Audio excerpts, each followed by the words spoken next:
to be able to welcome you all to our first Meet the Trainer today, March 26th. You have a live session with one of our special trainers, Peggy Smith. And this is where I say again, this call is being live streamed and the recording is going to be used in social media by CNVC. So please be choiceful about how much or little you'd like to engage with us. And we're grateful for those of you willing to share your voices for collective growth and learning. And I'm really happy to introduce Peggy because she was my first NVC teacher. And I had the pleasure to participate in her integration program, a year-long training program to deepen your relationship and understanding of NVC and start practicing it in your life, just like the title, integrating it into your life. And one thing I am grateful for is the clarity of Peggy's teaching. And she has her own communication consulting group, which is called Clarity Services, not surprisingly, because after going through her curriculum, I had clarity and understanding that I did not have before about how to live in alignment with needs consciousness. And Peggy has had decades of experience teaching in public schools. And some of you know she's developed a curriculum that she shares freely called Courageous Communication. And it's for practice groups and self-study. And she's also used it introducing NVC to men leaving incarceration. And you get an opportunity to see Peggy in action, to see her teaching, which blends humor and learning. And I am very happy to share her with you. So here is Peggy. Thank you, Celia. Can everyone else hear me okay? Excellent. So I came with something to share, but I also was thinking this morning, you all have come for a special reason, whatever your special reason is. You've made time in your day to be here. So I wanted to start by just saying, is there some question or NVC curiosity that you would like to put out there, and perhaps I could address that instead of necessarily just saying, here's something for you to learn, whether it would be interesting to you or not. You know, I'm looking around, I see some familiar faces and people who I've never met before, which is so wonderful.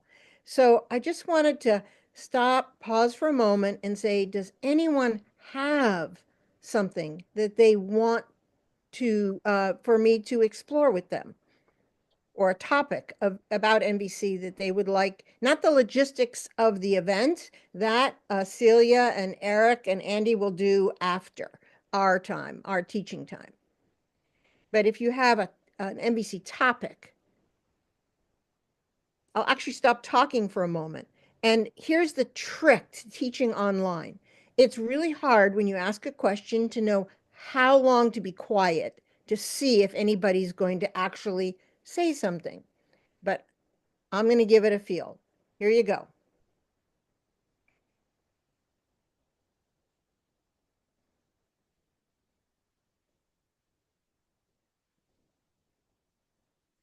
Okay, not receiving anything from you. Then, Alyssa, thank you for your hand. Well, would you mind repeating the question, please? Oh, I was just wondering if people came with a specific topic or curiosity about NVC that they'd like to hear my take on, as opposed to me just sharing what I had thought to share. And just so those of you who know me know, I thought I might start with the 4 chairs, because I think that is something that I find as very useful, even for people who've had a lot of NVC. So that was my thought. And so those of you who don't know what that means, it's how do you introduce nonviolent communication without any reference to jackals and giraffes? Okay. So I'll tell you how this came to be such a important teaching for me. So I've been a certified trainer since 2009. And like most people, I learned nonviolent communication through, well, actually taking a couple of workshops from Marshall, reading his books, watching recordings. And of course, Marshall was so great at sharing NVC with the imagery of jackals and giraffes. And I have my set of puppets and my ears. I've been known to walk around a really big fair we have in Maine called the Common Ground Fair with my giraffe ears on, and was wondering why people kept looking at me and smiling. I'd forget that I had them on. It's like, wow, people are looking at me and smiling. I've been wanting this all my life. And then I remember, oh, I've got my giraffe ears on. However, I found certain people were really put off by the imagery of jackals and giraffes and puppets. And so I really wanted to find a way to present NVC without that imagery. Because for a few people, they were actually frightened by the puppets and the references. And when I'm doing an intro, I'm really not interested in frightening people.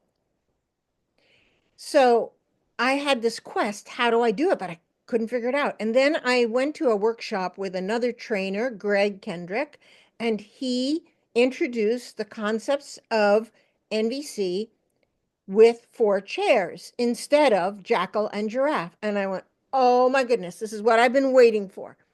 He learned it from the Freedom Project, which is a project on the West Coast that works with incarcerated folks. So that's where it came from. So it came to me, but through Greg. And now it is how I introduce NVC.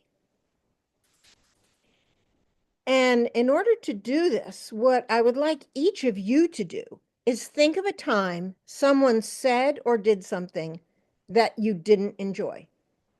You felt mad, pissed off, angry, scared, but does not involve someone else on this call.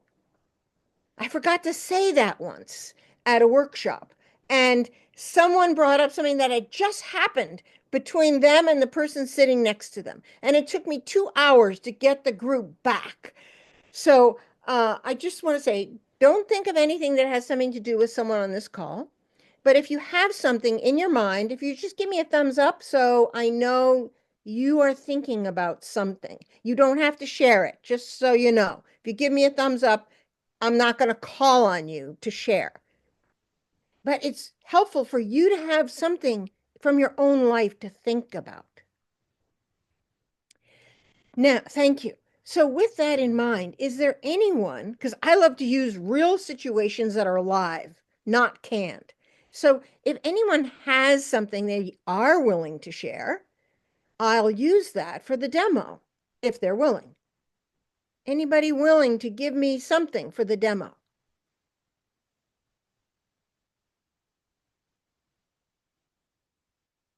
Alyssa, come on off mute. What do you got? Well, 6 weeks ago, I invited this person to create something called Coming to the Table near a city where I live. She said yes. I did the training to do it. I've sent her 3 emails asking her to meet with me so we can create the program. And I've been calling her, and it's been 6 weeks, and I have been ghosted.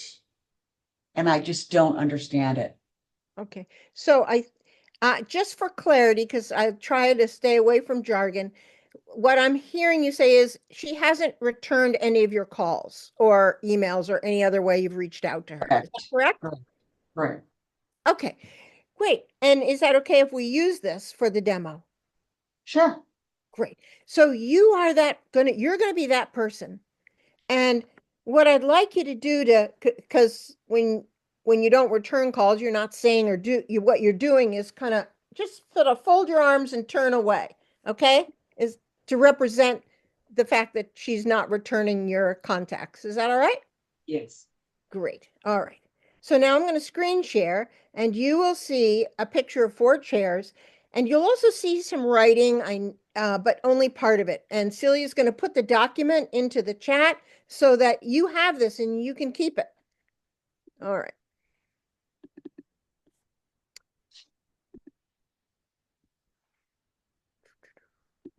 So the first thing I'm going to do is draw Alyssa over here. Alyssa, I apologize ahead of time. I am not an artist.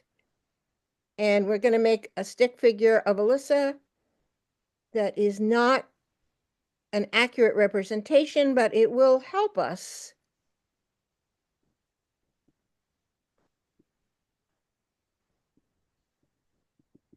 Okay, here's Alyssa. Now, Alyssa, you're the other person, so would you do the cueing? All right, thank you. When we receive a message that we don't enjoy, our minds have choice. We usually are not aware of the choice, but these different chairs represent our different choices. So if Alyssa's mind went into chair 1, her thoughts might sound something like this. What is the matter with her? I've given her all this information. I know exactly what ought to happen. I've reached out to her at least 20 times. What is her problem? So in chair 1 thinking, there's a problem and the fault lies out there. Her fault or his fault or their fault. You know who they are. That group that if they would just evaporate, life would be better, right? So fault finding with the responsibility out here. Sometimes my mind is in chair 2 thinking. Alyssa, would you do it again? Oh, it might sound something like this. What is the matter with me? I should have known better than to trust this person. I'm always setting myself up for failure. What did I do wrong? Maybe I wasn't clear enough. Maybe I wrote the emails incorrectly. Jeez. So chair 2 thinking is there's a problem and it's my fault. And we spend a lot of our time trying to figure out, is this moment your fault or my fault? Or your fault or my fault? Or your fault or my fault? Sometimes we get so good at fault finding, we can become what I call chair-ambidextrous. And I can be making it your fault and my fault at the same moment. Okay. Is this sounding familiar to anybody? All right. Now, the beauty is that Marshall came up with some other strategies for our minds. So when I notice I am busy fault finding, I can take a breath, pause, and if I so choose, I can shift into my NVC way of thinking about things, which leads us to chair 3. Okay, Alyssa, would you give me the cue again? Oh, and in this moment, I'm checking in with my body. I mean, this is a role play. It's not even my situation, but seeing that and oh, I could feel it right in my gut. And in this moment, I'm realizing I feel annoyed, frustrated. And as I'm saying this, I can feel my shoulders starting to relax a little bit. And I feel confused and worried. And there's a little bit of disheartened in there, arising from the needs of understanding, clarity, connection, and contribution, contributing to life. Alyssa, did any of those resonate for you? Yes, very much so. Thank you. All right, good to know. Why can I come up with some of the needs that are important to Alyssa when it's not even my scenario? Because we're all human. We all have basically the same feelings and the same needs. This is the beauty of Marshall's work. It gives me a way that when I work the process with care, I actually have ways to strategize on how to connect to others. And then, of course, there's another chair. And our fourth chair is remembering that anytime anyone does anything, they also have feelings and needs. So, Alyssa, last time, would you cue me in? All right. Now, I'd kind of like to make this more of a group experience. So I'm going to take the screen share down. When that other person chooses not to respond to any of my outreach, how might they be feeling? Now, of course, I'm not trying to psychoanalyze them. I'm just wanting to be curious. How might they have been feeling? If you're willing, just unmute and say anything that you think might be true for them.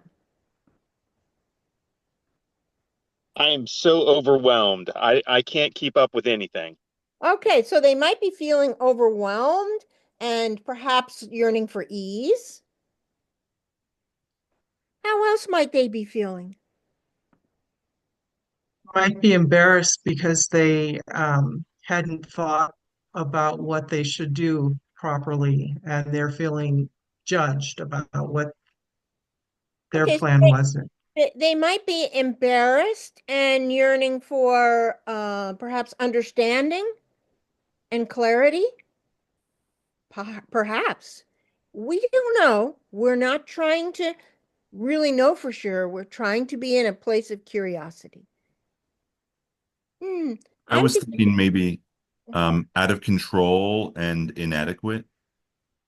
oh, so when you have a sense, when you're telling yourself you're inadequate, Daniel, how does it feel in your body? Ah, um, defeated, just very downtrodden. Oh, so a deep sense of discouragement? Is that maybe what I'm hearing? Sure. Okay, so they might be feeling discouraged and maybe even a bit afraid and yearning for agency, competence. Does that, would that Yeah. fit what you were thinking about? Yeah. Great, thank you. Yeah, exactly. And they may be nervous, arising from the need of contribution as well. So Alyssa and this other person might both have the need of contribution, but their strategies are different. All right.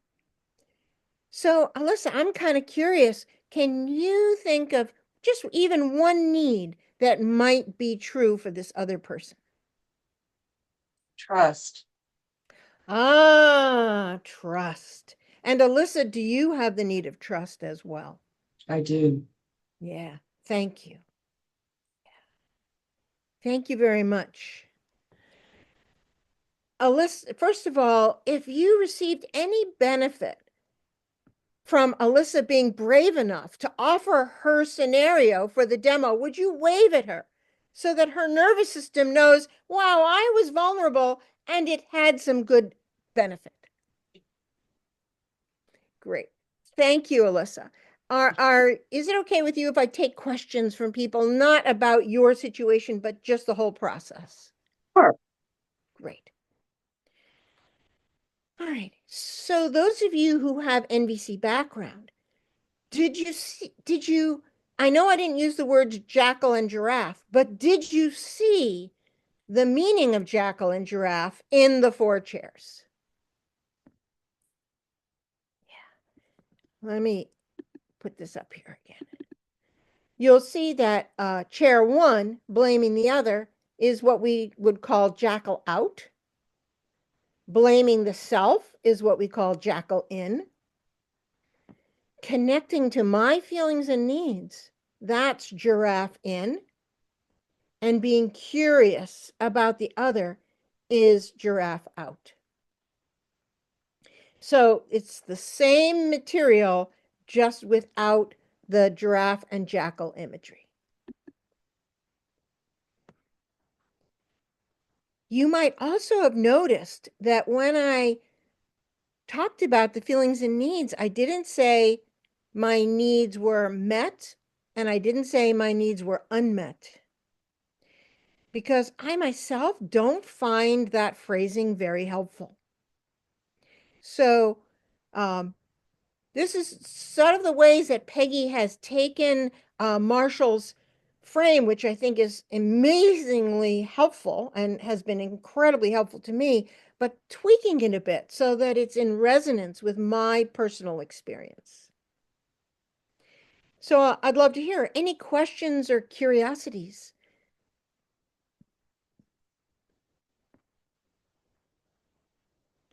Joe. When you do this in person, Mhm. do you have people actually sit in the chairs? Oh, well, when I first teach it, I go through the chairs. Even when I'm in the chairs, because people who are new to NVC, they don't have any idea about the chairs, especially chair 3 and 4. Most people catch on pretty quick to chair 1 and 2.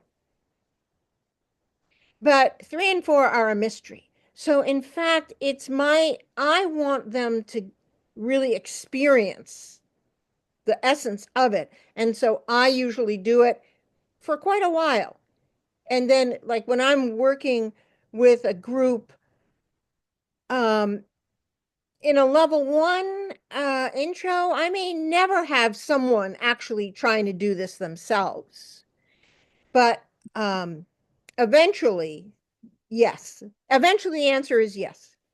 Because one of the most powerful things when you're actually going through the chairs yourself is how hard it can be to move from chair 3 to 4. And so what I do is, if I have a sense of any resistance at all to moving into chair 4, then I know the person has not yet received enough empathy for the situation. So it's not the goal to move through all 4 chairs. The goal is to know where you are. So if I'm in chair 1 or I'm in chair 2, I celebrate that. Yoo-hoo! Because I know where I am. And then I have more choice. If I'm just lost in my thoughts and believing my thoughts, I don't have a lot of choicefulness. Joe, did that help at all? Very much so. Thank you. Okay, great. And Adam, I see your hand. Hey, Peggy, and sorry I'm late. I was late, but I'm really curious. This last thing you said about you don't use needs being met or unmet. Can you say more about that? About why, please? Absolutely. So in my earlier NVC life,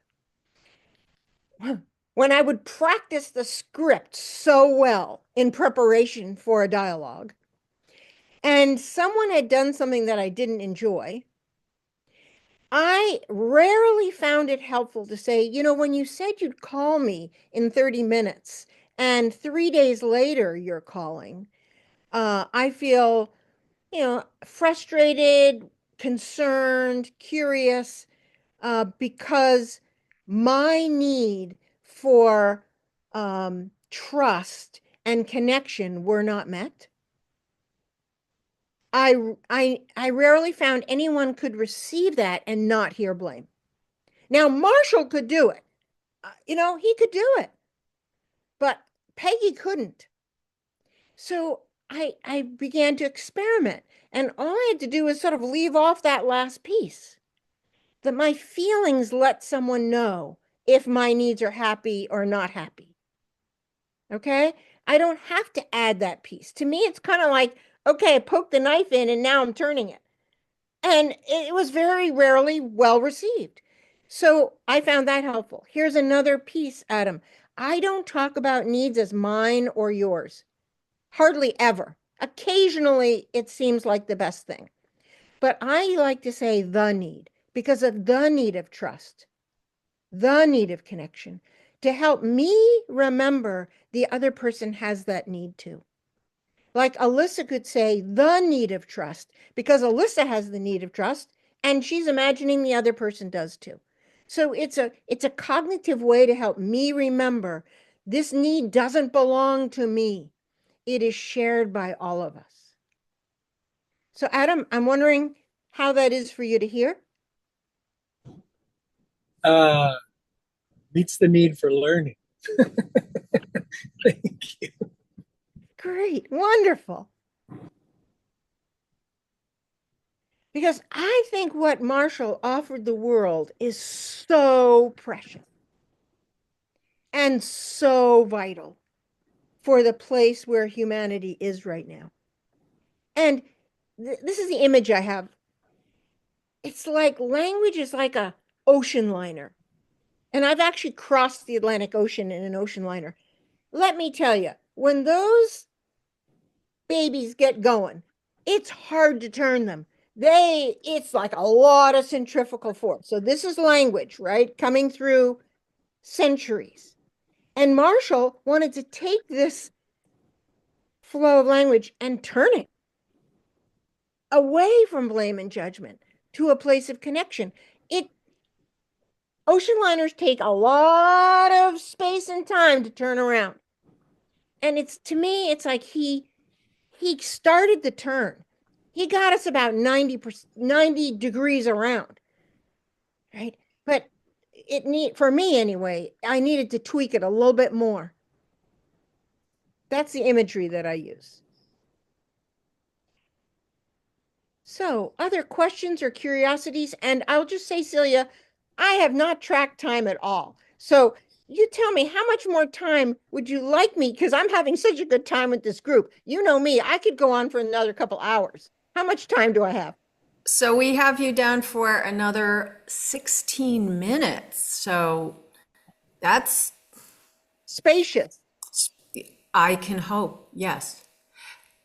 If no one else has a question, I have something it's not a question, it's sort of a, something that came up for me that, yeah, I'll just leave it at that. Well, don't leave it at that, Celia. Oh. Do you want to ask, are there other questions from the group or do you want to share? No, I want to ask if there are other questions for the group. Okay. I have a question. Yes. Sorry, I didn't find the raise hand button. I just No problem. So when I did the 4 chairs practice, I find out I need to empathy enough for myself, and I have a inner space to go through the journey. If I couldn't do by myself, do I need somebody support around me? So this 4 chair exercise actually can I do myself, or I need in a group to support me, to help me to empathy enough that give me the space to go through to the end. Yes, thank you for the question. I can use the 4 chairs now just in my mind. I don't have to actually literally put out 4 chairs when I'm doing this in my house. I can do it in my mind. And yet, if I'm really triggered by something, if it's really painful, I find it helpful to have someone else to accompany me or support me. Because sometimes I'm so lost that it's hard to really be in chair 3. So it all depends on how activated the situation is for you. Did that help at all? Yes. You already give the example like a scenario. The extension is about 5 or 4. It's not so strong. So we can use for the exercise. Yeah. Yes. All right. Thank you so much. Yes. And the other thing is, over the years, I've developed my own feelings and needs cards, and you can download these for free. If you do, I suggest you not print them on regular paper. These are printed on cardstock. And Okay. Celia, if you, I didn't send that link to you, but you could put in opencommunication.org and the resource page, and you'll see the files. These are for free. Right now, they're only in English.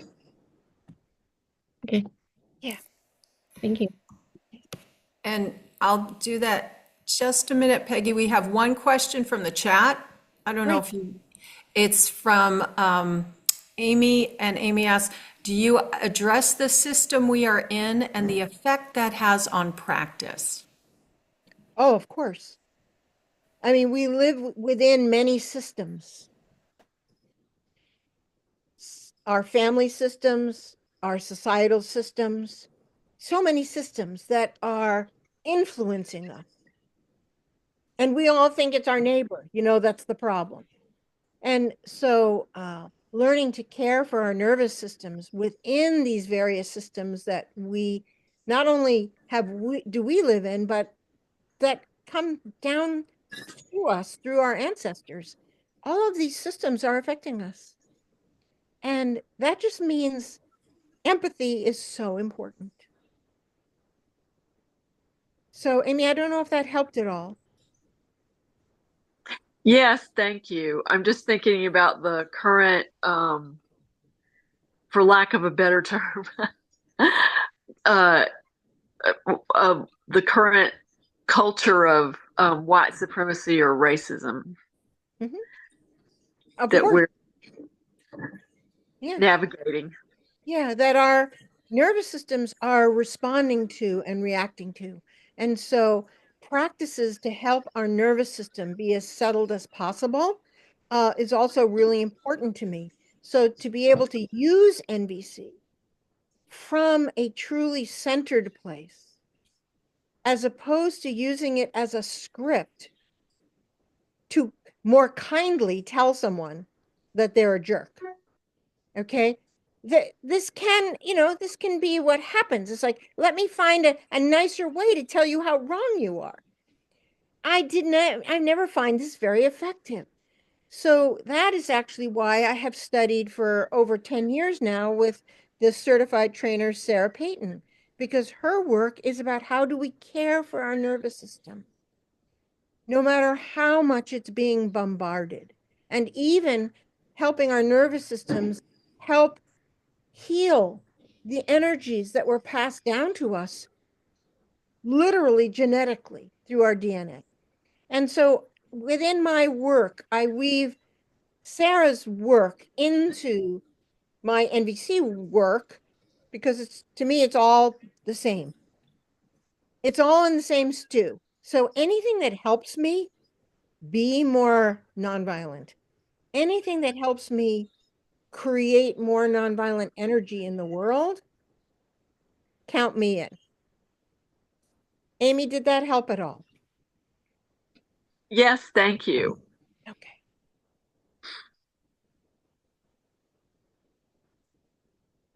Anybody else? Questions or curiosities?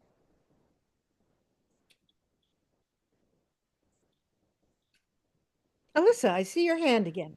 Great.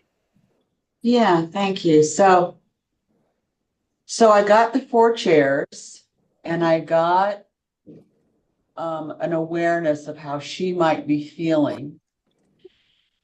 And I have a need for completion. I have a need for communication and participation and partnership. And my concern is that if I see this person again, there's going to be war in my world, because there's that feeling of being betrayed, ignored, all of those things. So as I sit in that 4th chair, perhaps to take care of myself, it would be one more email to simply explain or to share what my experience has been and what my commitment is to create something powerfully. And if it doesn't work for her at this time, fine, and she can reach out to me.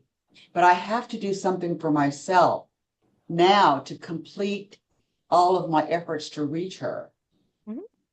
Of course.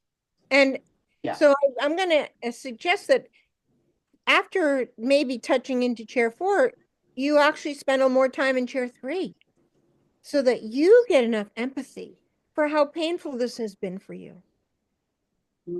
That's how, if and when you see this person again, war is not going to break out within you.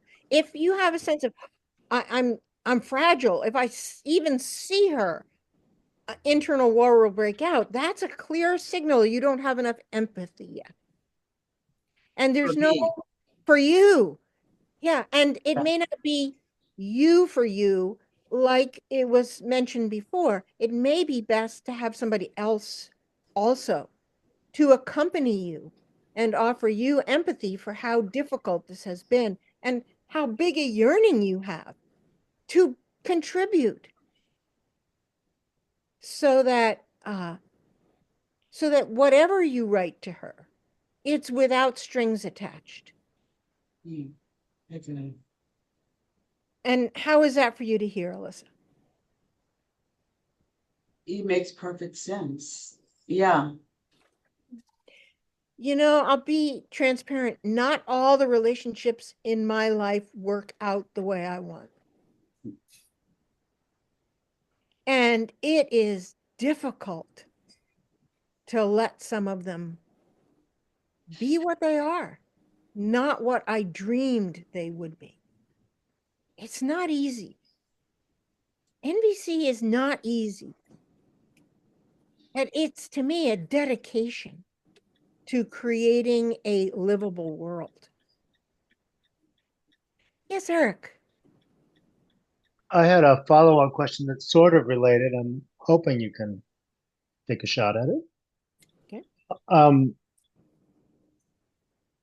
I have a friend, an instance where they have a child with another parent, and they're genuinely concerned for the child's psychological well-being, their safety, although not as much of their safety, but and I've encountered this before where they're afraid either the child will be, taken away someplace and not to fight for custody, or they're afraid they're going to end up in this domination culture where the kid is really going to suffer because they're in that domination culture.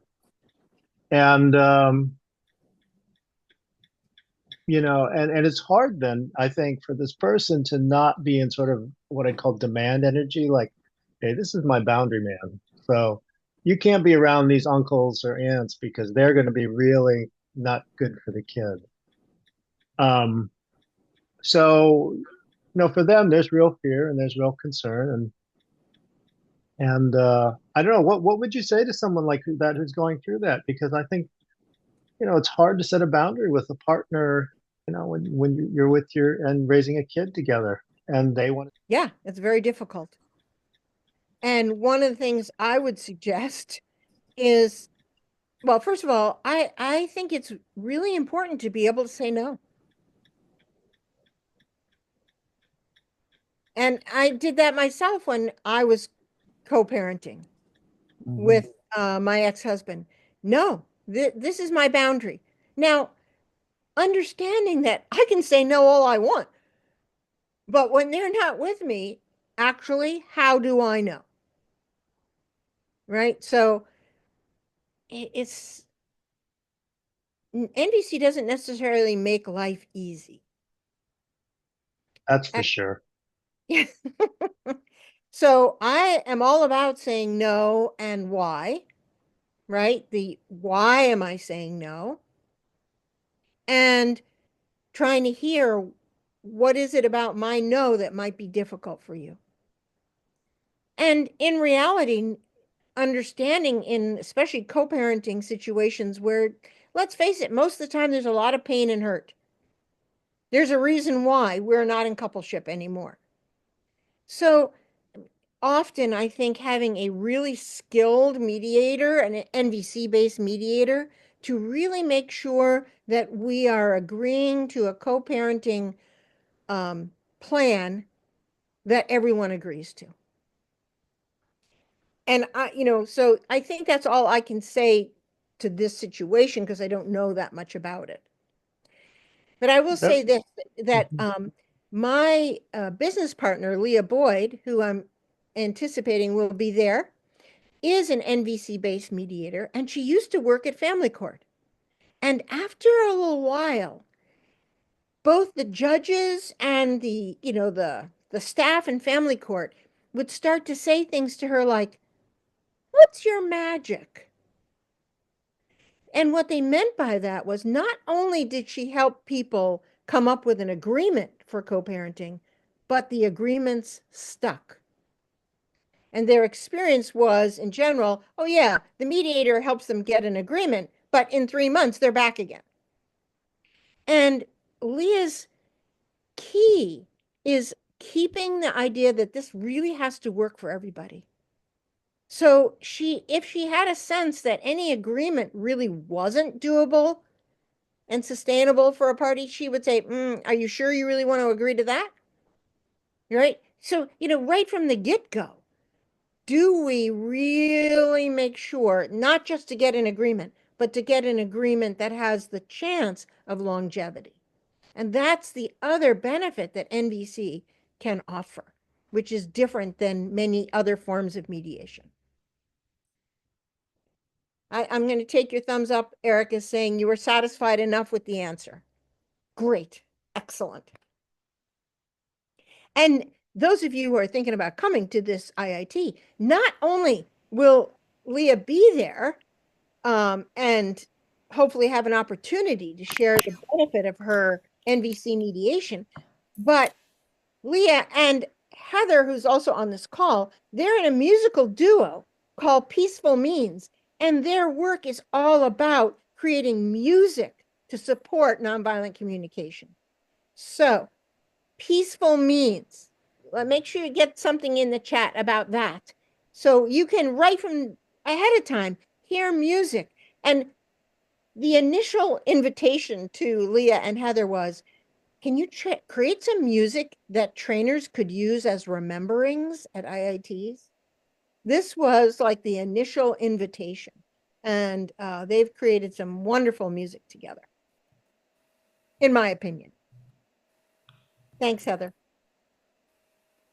Yeah, Heather, please drop your website or whatever contact in the chat so we can find out more about you and Leah. And I want to offer my little weaving in here from before that when I learned from Peggy, something I learned from Peggy was the language of nurturing needs. And I remember when I first heard that, yeah, it made sense. And you used a visual image of this fountain, that kept refilling and giving out. And when I share NVC, that's the way I share it now, as opposed to the needs are met and they stay met. So, Peggy, do you want to say a little more about that? Sure. So one of the images I like to use, or in my own mind about needs, they're like a fountain, like an inner city fountain where the water, comes up and then sprays in all directions and then comes back and sprays out in all directions. So needs are not mine and they're not yours. They're everybody's. Another image I have is like a river. So let's say trust. The river of trust. The river of trust flows through every human. And not only humans, of course. All mammals have the need of trust. And I'm guessing birds do too, but it's harder for me to communicate with them. So I haven't been able to ask them and get a clear response. So I think I use those two images. And the other image I like to use, because thank you, Celia, for bringing this up. I don't talk about needs as met or unmet. What I do like to use is the word nurtured. I'd like to nurture the need. And I think of it kind of a flowering bush, if any of you are gardeners. A flowering bush not only needs to be, fed, but sometimes it needs to be pruned to stay healthy. And yet it's still always growing. So the need of trust is never met, but it's nurtured. This is what I want to do. I want to nurture the need, both within myself and with everyone else, and between everyone else. So those are some images that help me.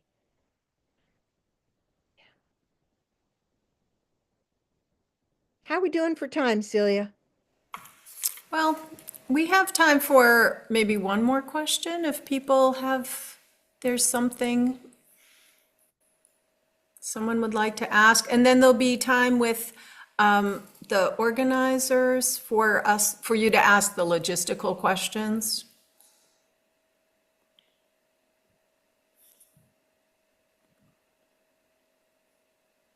You may have been so clear, no one has questions.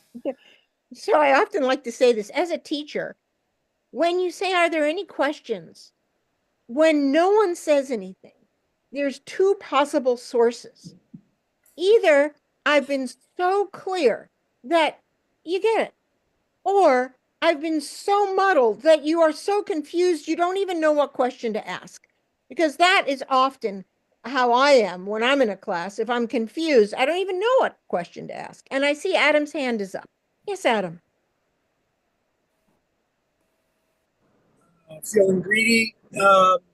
So can you just, I don't know if this is logistical or not, but can you frame the IIT in terms of the expectations of people's NVC experience coming in? In my belief, it's from 0 to I'm a trainer. And I want to spend some time in NVC community, get recharged, and connect. So is that broad enough range for you, Adam? Okay, great. So you don't need to know anything as far as I believe we're going to have a beginner track.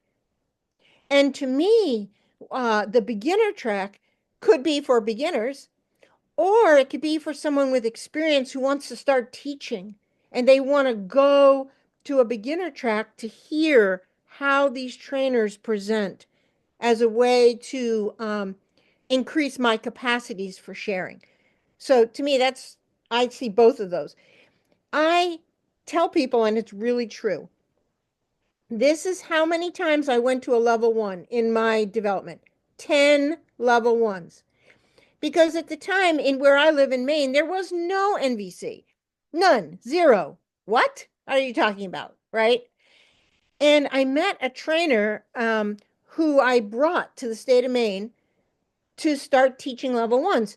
And I organized 10 workshops for her. I went to every one. And of course, I learned something about myself at every single one. So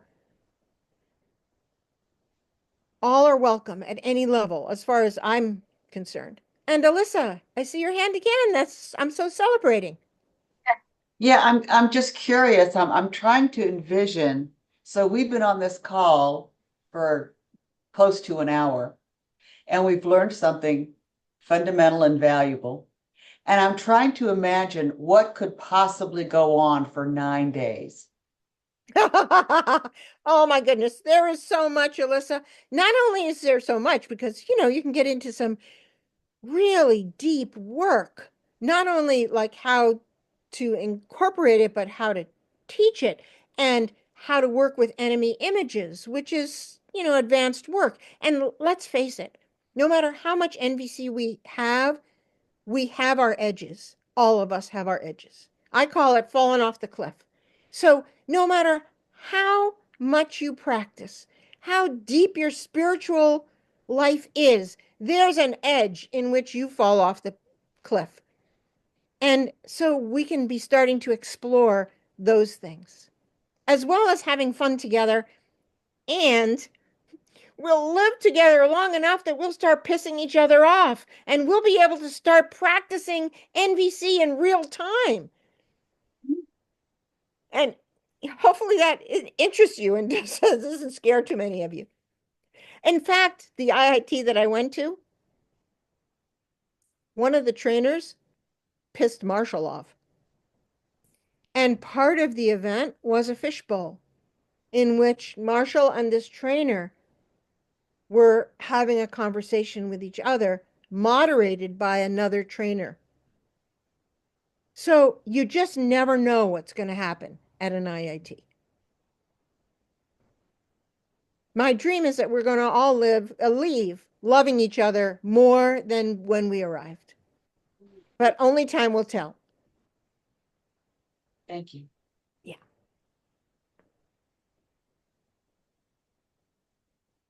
And hopefully Celia and Eric and Andy will still be speaking to me after we've done this session. I can only speak for myself, and the answer is yes. Okay. Yes, absolutely. So thank you so much, Peggy, for sharing that. And learning something from Peggy, always. I want to ask if Peggy has contributed to nurturing needs for learning and newness, growth. Could you give her a little wave? Thank you. And we're going to be transitioning. So I put all Peggy's contacts in the chat. If anyone needs me to do it again, please just put it in the chat and I will redrop it in there. And we're going to be segueing now into our Ask the Organizers questions that we may or may not be able to answer, but we'll do our best. So I want to introduce our planning team. There's Eric Huang on tech support today. And there's Andy Dillon. I'm trying to find Andy on my screen. There he is, who is an assistant organizer. And then we also have Sean Specht. There's Sean, zooming in from California. And I'm Celia, and we're all here to answer questions that you may have. So we can answer questions about the venue, about logistics, food, what we're doing. So please ask away. Celia, I saw a couple questions in the chat. Amy, I'm not sure if you got this answered. Just that question about scheduling days, or are they scheduled already? I don't know if you want to say a little bit more about that question. No, that was my question, and I'm not clear on it for some reason. I don't know. I just changed computers, so I've got a new computer. I don't know. I'm trying to learn how to work it and be here at the same time. So Amy, was it a question about the dates that are scheduled, or about people offering trainings at the IIT? Or Yeah, are you okay? what will happen the first day? Like, is that already scheduled, or do we have to sign up somewhere? So the big picture, the way it goes is the first day you're going to get there, you're going to settle in and experience this being with people. You may be tired, lots of things might happen. We're going to have dinner, and then after we'll have an opening circle for everybody, and you'll meet the trainers. We'll start the trainings the next day, and the way it works is we'll have a few offerings at the same time, about 3 trainer offerings in the morning, one in the morning and one in the afternoon, and you'll be able to choose who you want to go to. I want to say in advance, no one can do everything. So there's always this kind of, but and you might find a trainer you love and you go to all their trainings, and you might want to sample and go to a lot of different trainings. So we'll explain what the trainings are going to be. You'll have time to choose. And there's also a slot in the evening for anyone who isn't a trainer, but who wants to share something with your new best friends, your new NVC community. So there's an hour and a half where you can sign up. We encourage you to do it early because the slots get filled, because we only are there for 8 nights to teach NVC or share something that you'd like to.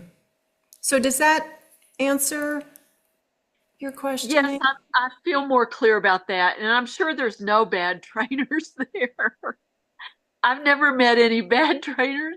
Anyway, so maybe I'm just lucky. Yeah, and you might find you really click with somebody, you resonate with somebody, you know. So in the beginning, I like to sample, and then sometimes I'll just stay with one that I really feel like I'm really getting something from. But you'll have a menu, you'll have a smorgasbord, we hope. So if I could just add something, maybe. So Amy, nice to meet you in person. Yeah, so basically there's lots of structure and we can occupy almost all of your time. If you know, and what happens is usually by day 4 or 5, people are like, oh, wait a minute. I don't have to be doing NVC every second. I can go off and walk off into the woods with someone or by myself, or go down the road and get some ice cream or something if I really want to. But basically, you're fully programmed. There's programs available all day, and participants get to offer stuff in the evening. And then I don't know if maybe I'm going to invite Andy just to put your voice in. Andy, could you talk a little bit about Integration Day a little bit and what that looks like? Sure. Yeah. So on day 5, there's the afternoon is unscheduled, and so the idea there is that it's an intense amount of learning and community, and it's nice to have sort of unscheduled time for this afternoon that people take and kind of do what they need to integrate this information. And that might mean like just going out and touring the area in Western Connecticut, or maybe there's a group that you've formed that you want to spend more time with. And so there's a lot of choice for that afternoon. And I know for me at IITs I've attended, that's been hugely helpful. It sort of like regenerates and it just kind of puts a pause on things. And yeah, that's is there more you would add, Celia or Eric, about? Yeah. And just for fun, I'm going to ask Sean. Sean, could you just briefly comment on the evenings? Because I think you could give a real sharp insight into what the evenings are like. Thanks, Eric. Yeah. Let's see. So, as Celia mentioned, the evenings are opportunities for people who aren't on the core training team to give a session, which is so connecting for the community. And so, this is an opportunity for people who are in the process of getting certified to be a trainer. It's called the candidate path. So, people who are already teaching and working on their teaching skills as a new trainer will be offering sessions sometimes. And then also people who are offering things that they offer already in the world and they want to bring in to the community. So sometimes it'll be yoga, sometimes there will be a dance party.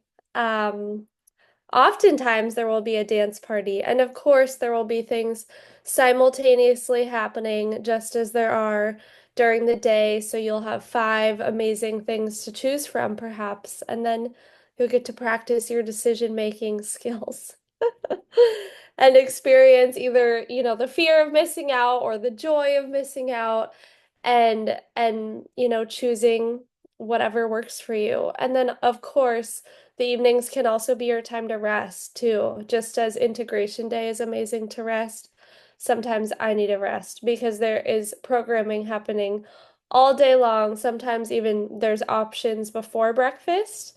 And then after breakfast, there are sessions happening all day long. So it's really packed full and there's so many options, which I really love. And the name of it, an intensive training, is very well named. It is very intense, and it's a wonderful experience, at least for me. Yeah. Thanks, Eric.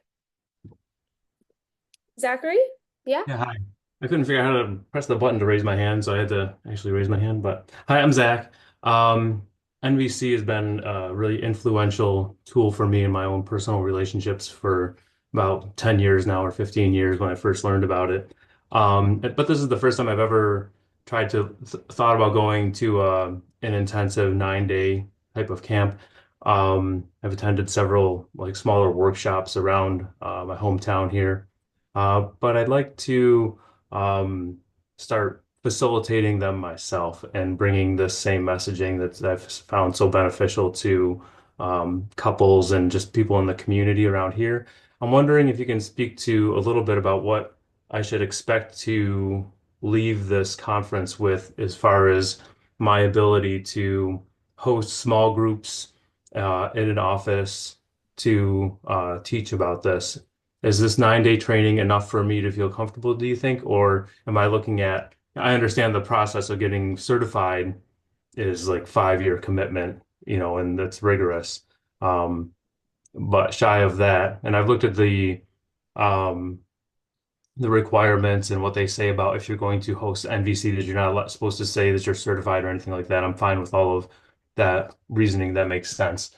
But from your experience in teaching these, how prepared is someone after a 9-day training session to go out and teach? Yeah, great question. So you want to respond, Peggy, first? All right. Sean, you can start if you want. I can. Sure, I'll say a few things. So first, I would say one of the really beautiful experiences and opportunities of an IIT is you get to experience so many different trainers at once. And so I think for what you said of wanting to walk away with more capabilities and perhaps more confidence to lead your own groups, I think an IIT is a great opportunity because you get to directly experience all the different flavors of how people teach. And so, of course, as you said, you've read a little about the information, and you don't need to be certified to be sharing NVC. And as the more, of course, that you learn about it and experience the different flavors from people, the more you'll probably find the tools and the avenue that you want to use. And so that's what I'll say so far, and then I'll pass it to Peggy. Yeah. Thank you. So Zachary, it really depends on how comfortable you already are with sharing things. So it's, but one of the things I hope to offer is a plethora of games and activities that we can use to start sharing NVC with people. So wherever you are, you will grow. But since I don't know you, I don't know where you started. Of course, Right? right. So, but it will definitely, your skills, your sense of confidence, your capacity will increase definitely by being a part of the group. Okay? That's Yep. my opinion anyway. Thank you. Right, that makes sense. Or if you want, you can walk up to a certified trainer and ask them to judge you, and then find out. That's a joke. Everybody, that's a joke. Okay, just so everybody know that's a joke. So Well, we haven't lost it by becoming certified. We don't lose our capacity for judgment.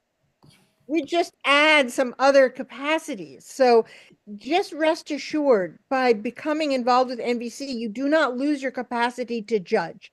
Your left hemisphere stays intact. And yet what we hope to do is expand the capacities of your right hemisphere to connect. yeah. So we got a question in the chat about coming by train. And I want to ask if Andy, could you put the helpful details link in the chat? Would you be willing to do that? So the helpful details has details about travel, and this is on the registration website. So we will pop that in again. It's on the CNVC site. And if you're coming in on Amtrak, I believe New Haven is the closest stop. So once you get to New Haven, there's you can get to Metro North, which is another train to get to Waterbury, which is 25 minutes away. Or you can just take transportation from New Haven, which would be an Uber or something. But that's from New Haven, it's a good hour. So, and we do have a carpool sheet we're going to be sending out, and Eric can answer more about how we're going to address that. And on the carpool sheet, you can also enter your info about what you'd like to do on our integration day, because some people will have cars and they'll be able to go off site, and you can have your own field trip if you would like. So Eric, did you want to Yeah, thanks. talk about that? Yeah, so one of the things that I love about NVC is we really encourage self-empowerment, making requests for information, requests for support, whatever it is. So we're going to crowdsource it. So as you register and pay, we're going to give you access to a spreadsheet. And on that spreadsheet, one of the things will be carpooling or transportation pooling to the event. And so you can say, I'm going to be coming by this play. I'm going to be driving in from Georgia or Florida. I'm leaving on this date. I can pick you up on the way or something like that. Or I'm driving in from Ohio or Minnesota or wherever it is you're driving from, and I can pick you up. Same thing, I'm going to be arriving on a train in New Haven around this time or this day, but I'm flexible. Who can I connect with? So everybody puts their requests and everybody puts their offers. And then you kind of coordinate with each other. So that's what we're planning on to support you in carpooling to the event. And then when you leave, same thing, exact same system. And then for integration day, which will be, as Andy mentioned, the 5th day in the afternoon, we'll also have some sort of either spreadsheet, or we might just, because we'll all be in person, we don't need to use spreadsheets. We might have a big piece of paper in the main area, and you would just write down, ice cream, walk to ice cream with Eric. There's going to be a lot of ice cream mentioning by me. Ice cream with Eric, walk into town, Wednesday, as an example. So, and then eventually we'll also have some other things like a WhatsApp group, which you can use on your phone so you can communicate with each other. And also in that spreadsheet, we hope you'll tell people about yourself a little bit. Why are you here? That kind of thing. So you introduce yourself to the group. I can't even remember who asked that, but yeah, does that help? Does that make sense? Any other questions? Okay. Joe, yep, you asked, right? Okay, you got a thumbs up? Okay. Okay, great. And will that happen soon after registration, or is there a sense of when that'll start? Probably May. And the reason for May is because the early bird ends in May. Our early bird pricing ends in May. We really would love for you to sign up right this second, but I know some people like to wait to make a decision. And unfortunately, NVC people like to wait a long time. So as soon as we get a few more signups, we'll launch that page and get going. Which I'm just going to segue to this piece. It'd be great if you're just considering now, if you'd consider signing up as soon as possible. There's a couple reasons. First, it just helps us get even more excited to meet you because we know who's coming. And even if you're signed up, you're not ready to sign up, if you could let people know, if you're trying to build a community like you are, Zachary, get people in your community to come. If you're connected to community, really just say, hey, I'm thinking about going to this thing. I might be going to this thing. You want a roommate, you want to drive. Maybe that if you're trying to build a community in your area, it might be a thing to do. Even if you don't like the person, actually, that might be the best person to invite. The person you don't like, bring them along in your car for 8 hours and see how that is. But it'd be great. Number one, if you could sign up. Number two, if you can invite other people, that would be super great. And the other thing that allows us to do is if you actually sign up, we can actually start giving out financial assistance to get even more people to come. So we actually have more financial assistance requests than we have people signed up right now, which is actually always the case until the last minute. No, it's always the case, actually. So we'd love for you to sign up. I hope that makes sense. It supports our enthusiasm and it supports others, and we hope you can get excited too.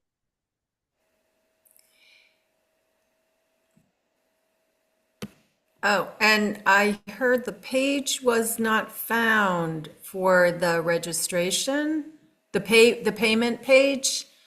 Maybe, Sean, could you go to our, Yeah, I re-put it in the correct one. okay, try, so Sorry people about can that. try again. That's for the payment page if you already pre-registered and you're already getting our emails. And then we can put the registration page in again. Yeah. And there was a question in the chat about air travel. So that's also in our helpful details. If you can get a flight into Bradley Airport, that is the closest airport. It's an hour from the venue. And there's a price for a Lyft or an Uber in there, and I can't remember what it was off the top of my head, but it's in there. And that's an opportunity to share rides too once we get our spreadsheet going. But there's also, we're 2 hours from New York airports, so that would be another opportunity. There's a Westchester airport, but these are smaller airports, the Connecticut and the Westchester. So you can get here. You can get here from anywhere that has an airport. And there's another question to confirm that class doesn't start until dinner time on the first day. Yeah. So the first session, I believe, starts does it start at 7, Eric? 7-ish, sure. Yeah. Yeah. I don't think we've decided, but yeah, 7-ish. Yeah. Yeah, it's after dinner, and I believe dinner's going to be at 6. We're still tweaking the schedule a little bit. So I might suggest you try to arrive into Hartford by 2 or 3 in the afternoon, so that gives you plenty of time to get to the site, get registered, start meeting people, unpack, maybe take a walk, and then we all have dinner together, hopefully, and then do our session. And when Eric says Hartford, he means New Haven. Did I say New Haven? No, wait. No, I you thought it said was Hartford. Oh, wait. So it's not. Oh, yeah, you're right. It's New Haven. It's Tweed. It's Bradley's in it's New not Haven? Tweed. Bradley. It's not Oh, New no. Haven. Bradley is in it's Tweed in New Haven. Bradley is Tweed in in New Haven. Springfield, Okay. yes, Springfield and Hartford. Okay, so but you could also fly into Tweed in New Haven too. That's another option. But Bradley's I believe bigger. Celia, what state do you live in? I don't even know anymore. I think Okay. Southern Vermont. Okay. So thankfully we have these things documented on a page and not just in my head. Thanks, Daniel. Thanks, Celia. Yeah, and for some, if you want to, you can't fly directly from California into Connecticut, into our airports, but you can fly direct to New York. So you can either choose to switch and fly to Bradley or go direct to New York. So you have some choices. Celia, can I go ahead? Eric. Okay, I just wanted to jump in because I noticed we're really close to time, and just to plug that we're going to do these once a month, these Meet the Trainers. So this was your experience of Peggy style, which was wonderful. I really enjoyed that. And the 4th Thursday of April, which is April 24th, also at noon Eastern, we're going to have Andres Lodiu. Hopefully I'm not butchering his name too much. He's a trainer from Mexico City who does a lot of work with NVC in families and addressing masculinity in particular. Really deep work, and I'm looking forward to that, and hope folks can attend that as well and get the word out, share it with your NVC friends. Thank you. And there'll be emails and calendar invites about that as well. Yeah. So thank you, Andy. That was perfect. I want to just answer Zach's question. So The actual programming starts at night. We're going to be starting at 9 a.m. with our community meetings. And then the last training with certified trainers will end before dinner. Then there's other programming after, which will be from your fellow attendees. So that will end at 9 p.m., but the training sessions with our trainers ends probably, I think they're going to start from 2 to 4, and then we have meeting, then we have dinner. So before dinner, if that answers the question. We don't, Eric, is this going to be the same link for our next month? It's the exact same link, and we will send you 12 or 15 emails at the wrong time of day, showing the wrong time of day beforehand to let you know when it's going to be happening. Or if you're lucky, you'll get an email or two that tells you the correct time that it will be at. Depends who writes the email. Yeah. And our maximum, our true max, the place can accommodate 115 people. We won't have 115 people. We're hoping to have, I'd say, 60 to 70 participants would be amazing. Yeah.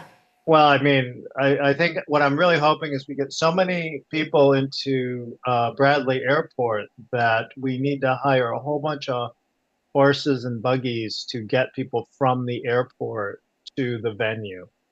Because I understand in the Northeast, you still use a horse and buggy to get around. Eric. Actually, that's absolutely correct, Eric. And I'd be happy to let you ride on my horse with me. We don't even need the buggy. Okay. Oh, that's even better. That's great. That's great. I would, since we're co-organizers, we can open it up to like 1 or 2 more questions if there's anything you have that anybody would like to ask. Because the benefit is that this is going to get posted to the internet, and if you ask the question, then thousands of people will get the benefit of your question. And I also want to say, if you have more questions, email us. We're here to respond. If you don't get a response in a day or two, just go to Eric. Write to Eric. Just email him incessantly, and you'll hear something. And you all have my phone number now too, so you can text me incessantly. Yes. In my experience, he's always happy to anytime. I'm ruining your life balance, Eric. Sharon, did you have a question? Go ahead. Yes, is there time? I'd like to ask if there will be small groups at this intensive training. Yes. So do you mean in the actual trainer sessions? No, I mean small groups set up so that you're assigned, say, a group of 5 or 6 people, and you can go and have, I forget what they're called, but you can go and talk about things in your small group. Absolutely. Throughout the 9 days. Yep. We call them home groups.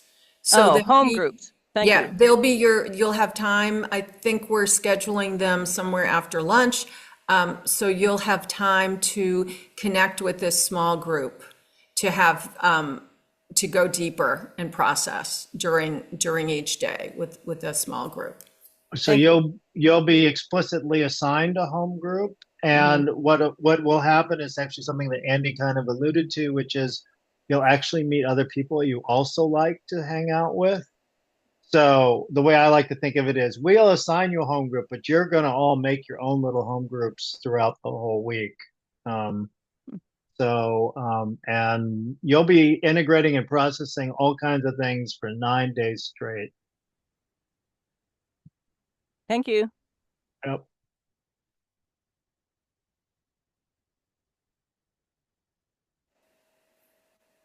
So anything else before we end? Any last wonderings? menu, varied. There will be meat, there will be vegan, there will be gluten-free.